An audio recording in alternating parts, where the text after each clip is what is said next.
بسم اللہ الرحمن الرحیم وانزلنا علی عبدنا یوم الفرقان یوم التقى الجمعان صدق اللہ مولانا العظیم۔ معزز خواتین و حضرات، آج ہم نزول وحی کے حوالے سے ہی قرآن حکیم کے نبی اکرم صلی اللہ تعالی علیہ وآلہ وسلم پر نازل ہونے کے دو مدارج اور مراتب کا ذکر کرتے ہیں، تاکہ یہ بات واضح ہو سکے کہ قرآن کس طرح حضور پر نازل ہوا۔ یہ موضوع اپنے اندر دو پہلو رکھتا ہے، ایک تو یہ کہ قرآن کا نازل ہونا کن کن مرتبوں اور مرحلوں میں سے گزرا، اور دوسرا یہ کہ قرآن حضور پر کس کس کیفیت اور کس کس حالت میں نازل ہوتا رہا، یعنی نزول قرآن کے مراحل کیا تھے اور نزول قرآن کی کیفیات کیا تھی۔ تو جہاں تک تو نزول قرآن کی کیفیات کا تعلق ہے وہ ہماری آج کی گفتگو سے خارج ہے، یہ ایک الگ موضوع ہے، اس پر انشاءاللہ آگے چل کر کسی موقع پر میں تفصیل سے عرض کروں گا۔ آج صرف اس قدر عرض کرنا ہے کہ باری تعالیٰ نے قرآن پاک کی اس آیہ کریمہ میں جس کا ایک حصہ میں نے ابھی تلاوت کیا، یہ ارشاد فرمایا کہ جو لوگ اللہ پر ایمان لاتے ہیں اور اس قرآن پر ایمان لاتے ہیں جو اللہ نے اپنے مقرب اور اپنے برگزیدہ خاص بندے کے اوپر نازل کیا، یوم الفرقان، کس دن نازل کیا؟ وہ اس دن نازل کیا جس دن حق اور باطل کو جدا جدا کر دیا گیا تھا، جس دن خیر و شر، نیکی و بدی اور ایمان اور کفر کو بالکل ممتاز اور ممیز کر دیا گیا تھا۔ وہ دن جو حق و باطل کو الگ کرنے والا دن تھا، اس دن نازل کیا گیا قرآن کو اللہ کے برگزیدہ محبوب بندے پر۔ اور وہ دن کون تھا جس کو یوم الفرقان کہا، یعنی حق اور باطل میں فرق کرنے والا دن، اس کی خود قرآن ہی نے تعریف کرتے ہوئے کہا کہ یوم التقى الجمعان، یہ وہ دن تھا جس دن دو لشکر آپس میں ٹکرا گئے تھے، جس دن دو فوجیں، یعنی ایک اللہ کا دین بلند کرنے والی فوج تھی، ایک سمت اللہ کے رسول کے سچے جانثاروں اور غلاموں کی فوج تھی، اور دوسری طرف شمع دین مصطفی کا چراغ بجھانے والی فوج تھی۔ ایک طرف کفار و مشرکین عرب تھے اور ایک طرف انصار و مہاجرین مومنین تھے۔ یہ دو فوجیں غزوہ بدر میں 17 رمضان المبارک کو جب سب سے پہلے معرکہ آرا ہوئی تو اس سب سے پہلی فتح اسلام کے دن کو اللہ نے یوم الفرقان کے ساتھ تعبیر کیا۔ یہ یوم الفرقان کیوں قرار پا گیا؟ یوں تو کئی معرکے ہوئے ہیں صحابہ اور مشرکین کے درمیان، یوں تو حق و باطل کے مابین کئی تصادم، کئی جنگیں ہوئیں، لیکن وہ کون سا خصوصی سبب تھا جس نے غزوہ بدر کے 17 رمضان المبارک کے دن کو اللہ کی زبان سے یوم الفرقان ہونے کا شرف عطا کر دیا؟ اس کا سبب سوائے اس کے اور کچھ نہ تھا کہ اس وقت تک ہمارے آقا صلی اللہ تعالی علیہ وآلہ وسلم کی کاوش سے کم و بیش 313 سچے غلام ایسے تیار ہو سکے تھے جو سر بکفن ہو کر اپنی جانوں کا نذرانہ پیش کرنے کے لیے حضور کے ہمراہ آ گئے تھے۔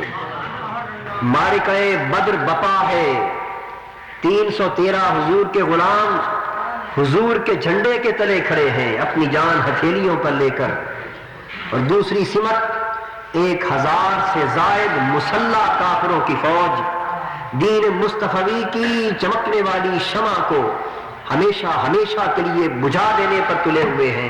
ایک طرف اسلحہ ہے، ایک طرف بغیر اسلحے کے صرف جوش ایمانی ہے، ایک طرف فوج کی کثرت ہے اور ایک طرف چند حضور کے غلام اللہ پر بھروسہ رکھ کر حضور کے قدموں میں جان نثار کر دینے کی امنگ لے کر آئے ہیں۔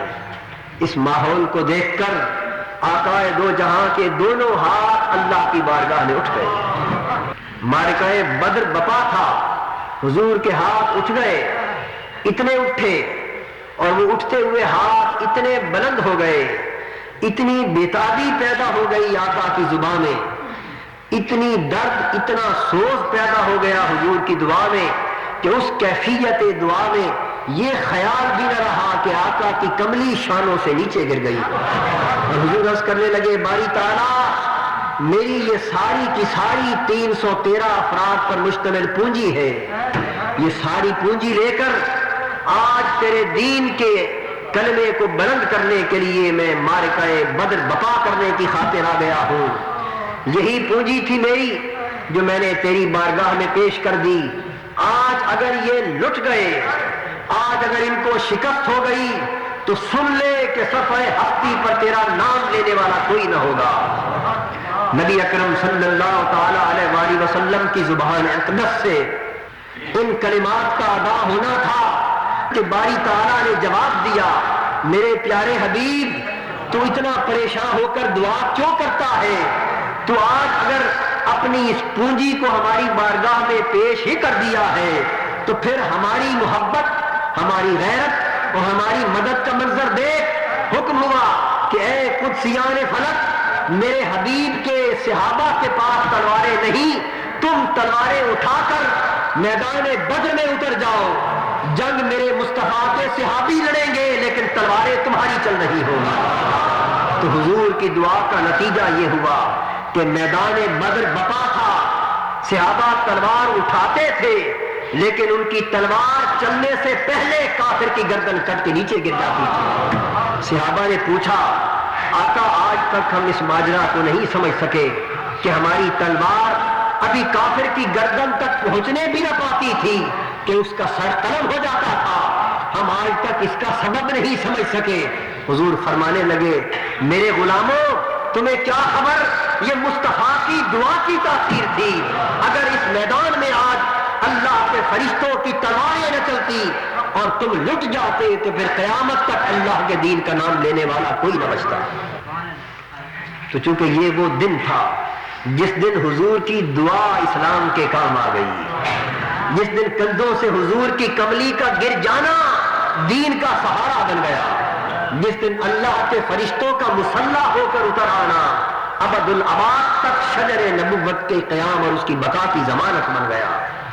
اس خاطر 17 رمضان المبارک کے اس مقدس دن کو اللہ نے قرآن میں یوم الفرقان کا نام دے دیا کہ رمضان المبارک کی 17 تاریخ اسلام کے اندر وہ اہمیت رکھتی ہے کہ شاید کوئی دن بھی اس اعتبار سے اس کا بدل نہیں ہو سکتا. فرمایا انزلنا علی عبدنا یوم الفرقان, یہ دن, یہ معرکہ تو بپا ہونے والا تھا, یہ معرکہ تو بہت بعد میں بپا ہونے والا تھا. پیارے وہ کئی سال بعد جب تیرے ہاتھ ہماری بارگاہ میں اس انداز کے ساتھ دعا کے لیے اٹھیں گے, جب تیری کملی اتنی وارحانہ پن کے ساتھ تیرے کندھوں سے نیچے سرکے گی, ہمیں آنے والے دن کا وہ منظر یاد آ رہا ہے. اس لیے ہم تجھ پر قرآن کے نزول کا آغاز بھی اسی دن سے کرتے ہیں جس دن کبھی تیرے دعا اٹھیں گے اور تیری کملی گر جائے گی. تو گویا جس دن بدر کا معرکہ بپا ہونا تھا 14 سال بعد, کتنی مدت بعد, 14 سال بعد جو معرکہ بدر بپا ہونا تھا, اس دن کو اللہ نے پہلی وحی کے نزول کے لیے منتخب کر لیا. قرآن پاک بیان کرتا ہے کہ اللہ نے اپنے برگزیدہ اور محبوب بندے پر قرآن اس دن اتارا جس دن معرکہ بدر بپا ہونے والا تھا. اللہ اکبر. اب یہاں ایک سوال پیدا ہوتا ہے کہ اس جگہ تو یہ بیان آ گیا کہ قرآن 17 رمضان المبارک کو اتارا گیا, یعنی یوم بدر کو اتارا گیا. دوسری جگہ قرآن میں ارشاد ہے انا انزلناہ فی لیلۃ القدر, ہم نے اس قرآن کو لیلۃ القدر میں نازل کیا ہے. انا انزلناہ فی لیلۃ مبارکۃ انا کنا منذرین فیہا یفرق کل امر حکیم. ہم نے یہ قرآن تو برکت والی رات میں اتارا ہے، جس رات ہر کام کا فیصلہ کر دیا جاتا ہے۔ تو گویا ایک مقام یہ واضح کرتا ہے کہ قرآن شب قدر میں اتارا گیا، ایک مقام یہ واضح کرتا ہے کہ قرآن شہر رمضان الذی انزل فیہ القرآن، رمضان کا مہینہ وہ مہینہ ہے جس میں قرآن اترا۔ یہ تو عمومی بات ہو گئی نا۔ اب قرآن شب قدر میں اترے یا 17 رمضان المبارک میں اترے تو رمضان کے اندر اترنے کی بات تو دونوں کے لیے یکساں ہے، بات سمجھ رہے ہیں نا۔ تو ایک جگہ یہ ارشاد ہوا کہ قرآن 17 رمضان المبارک کو اتارا گیا، ایک جگہ ارشاد ہوا کہ قرآن لیلۃ القدر میں اتارا گیا، اور تیسری صورت یوں واضح ہے کہ قرآن کم و بیش 23 برس حضور پر اترتا رہا۔ مکی اور مدنی زندگی کے 22 سال 2 مہینے اور 22 دن کل مدت ہے نزول قرآن کی۔ تو گویا 22 سال سے زائد عرصے میں قرآن حضور پر رفتہ رفتہ اترتا رہا۔ تو کتنے قول ہو گئے قرآن کے نزول کے؟ 3 قول ہو گئے۔ ایک قول ہوا قرآن کا 17 رمضان المبارک کو اترنا، ایک قول ہوا قرآن کا لیلۃ القدر میں اترنا، اور ایک قول ہوا قرآن کا 23 برس کے عرصے میں رفتہ رفتہ اترتے رہنا۔ اب یہاں سوال پیدا ہوتا ہے کہ ان 3 اقوال کی باہمی مطابقت کس طرح ہوگی؟ کیا ان میں کوئی تضاد ہے؟ معاذ اللہ ہرگز نہیں، اللہ کے کلام میں کوئی تضاد نہیں ہو سکتا۔ تینوں باتیں حق ہیں، تینوں قول حق ہیں، کیونکہ بات حضور پر نزول وحی کے آغاز کی ہو رہی ہے، یعنی ہمارا بیان سیرت اور بیان سمانح مصطفی صلی اللہ علیہ وآلہ وسلم چونکہ اسی جگہ تک پہنچا ہوا ہے، تو بات حضور پر نزول وحی کی ہو رہی ہے، لہذا اس نقطے کو واضح کر کے آگے چل سکیں گے کہ نزول وحی کب ہوا، شب قدر کو ہوا، 17 رمضان کو ہوا، یا 23 برس مسلسل ہوتا رہا، قرآن نازل کب ہوا۔ اس نقطے کو سمجھنے کے لیے اس طرف آپ کو توجہ کرنی ہوگی کہ نزول قرآن کی 2 قسمیں ہیں، نزول قرآن کی 2 قسمیں ہیں، ایک کو انزال قرآن کہا جاتا ہے اور ایک کو تنزیل قرآن کہا جاتا ہے۔ ایک کو انزال قرآن کہتے ہیں اور ایک کو تنزیل قرآن کہتے ہیں۔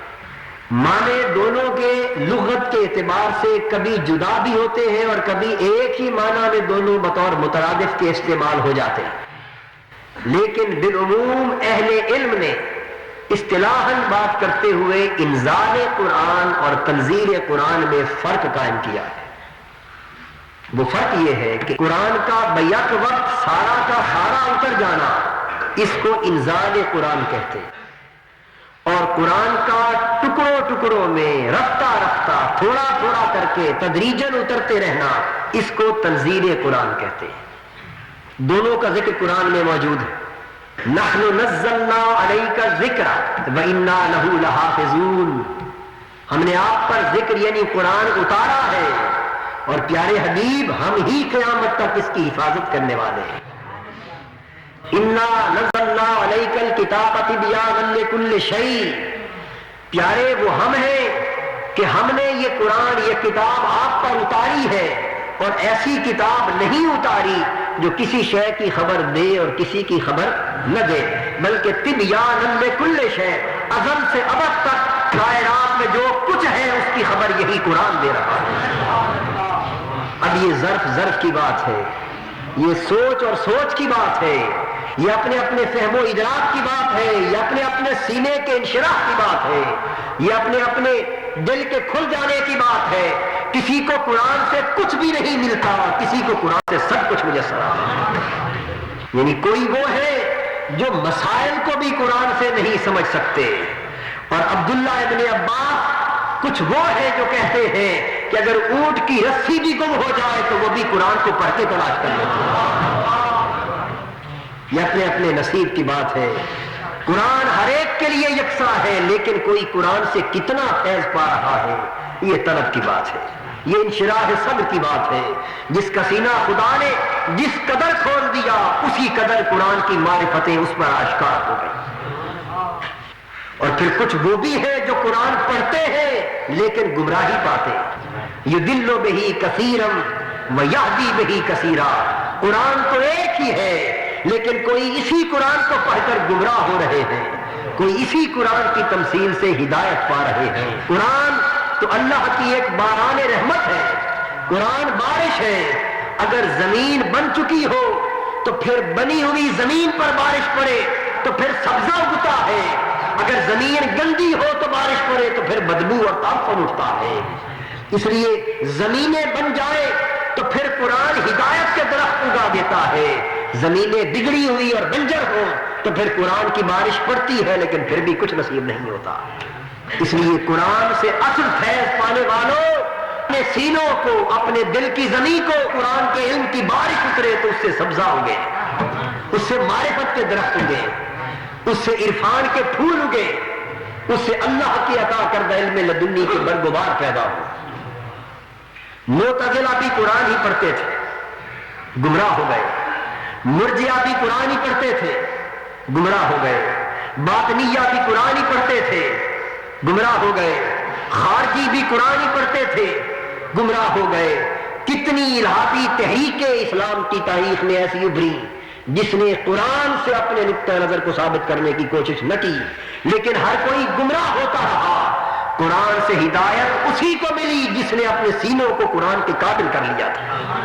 میں عرض یہ کر رہا تھا کہ قرآن یک بارگی اتر آئے تو اسے انزال کہتے ہیں, اور تھوڑا تھوڑا کر کے تدریجاً اترے تو اسے تنزیل کہتے ہیں, اور یہ نزول قرآن کی صورتیں ہیں.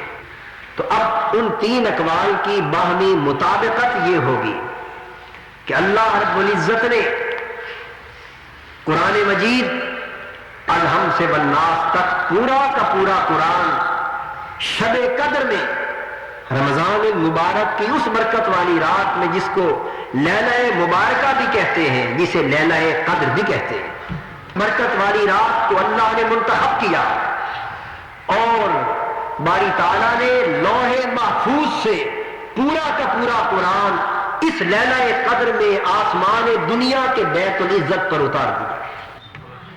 یہ قرآن کا انزال تھا, یہ نزول قرآن کا پہلا درجہ تھا, یہ نزول قرآن کا پہلا درجہ تھا. جب رسول اکرم صلی اللہ تعالی علیہ وآلہ وسلم کی بعثت نہیں ہوئی تھی, حضور پر قرآن نازل ہونا شروع نہیں ہوا تھا.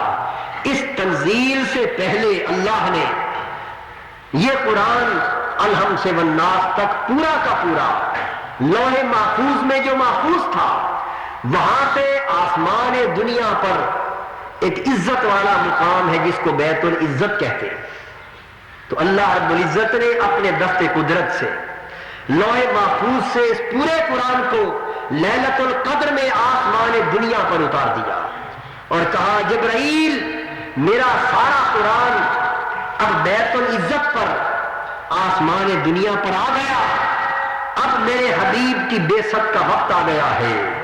میرے پیارے رسول کو اپنی 23 برس کی پیغمبرانہ زندگی کے اندر جب کبھی دن ہو یا رات, صبح ہو یا شام, گھر کے حال ہو یا باہر کے احوال, سفر ہو یا حضر, جنگ ہو یا دوستی کا ماحول, میرے حبیب کو جب بھی کبھی میرے قرآن کی ضرورت پڑے, ضرورت کے مطابق بیت العزت سے آیتیں اٹھا کے میرے حبیب کے پاس چلے جاؤ. جتنی آیتوں کو میرے حبیب کی ضرورت پڑتی رہے, جتنے قرآن کے حصے کی میرے محبوب کو ضرورت پڑتی رہے, میں نے قرآن بیت العزت میں رکھ کر تیرے سپرد کر دیا.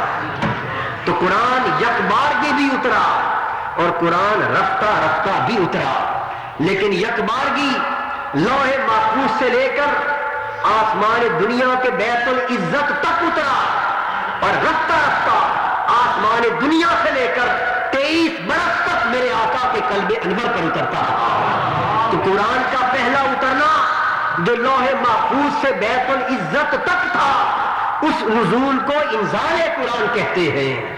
اور قرآن کا دوسرا اترنا جو آسمان دنیا کے بیت العزت سے میرے آقا کے قلب انور پر تھا, اس رفتہ رفتہ نزول کو تنزیل قرآن کہتے ہیں. اس لیے قرآن حکیم کی سب آیتیں سچ ہیں، سب آیتیں سچ ہیں۔ جب قرآن کہتا ہے انا انزلناہ فی لیلۃ مبارکہ کہ ہم نے اس قرآن کو پاک برکت والی رات میں اتارا، تو گویا قرآن یہ کہہ رہا ہوتا ہے کہ ہاں یہ قرآن لوح محفوظ میں محفوظ تھا، ہم نے برکت والی رات میں اسے بیت العزت تک اتار دیا۔ جب قرآن کہتا ہے انا انزلناہ فی لیلۃ القدر شہر رمضان الذی انزل فیہ القرآن، تو جب قرآن شب قدر میں قرآن کے اترنے کی بات کرتا ہے تو اس کا معنی یہ ہوتا ہے کہ ہم نے لوح محفوظ سے اتار کر اس لیلۃ القدر میں یہ قرآن بیت العزت تک پہنچا دیا۔ کیوں؟ اس لیے کہ جبرائیل کو بار بار بارگاہ صمدیت میں حاضر ہونے کی مجال نہیں ہے۔ جبرائیل کو، حضور کو تو قرآن کے نزول کی رات کے 12 بجے بھی ضرورت پڑ سکتی، صحابی آ گئے، آقا یہ مسئلہ درپیش ہو گیا، اس کا حل کیا ہے، اور آیات جبرائیل نے لے کے اترنا ہے۔